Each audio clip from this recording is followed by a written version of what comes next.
Já vás zdravím, pane doktor. Chtěl bych vám popřát krásnou dovolenou a chtěl bych vám ukázat, jaké mám pokroky. V Axonu táhnu takhle už 2,5 kg, 2 kg.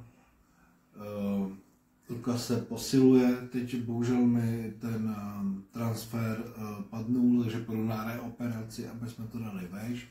Protože mám moc kolagénu, nebo takhle, že mám pružné šlachy. Druhá ruka se víc otáčí.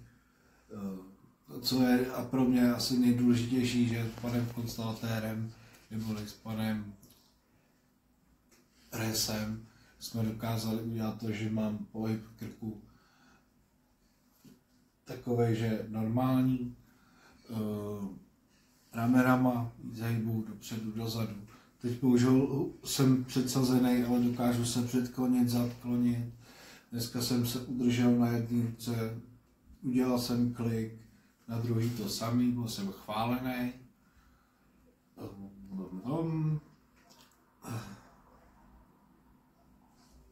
A tím bych to asi ukončil. Mějte se krásně a nashledanou.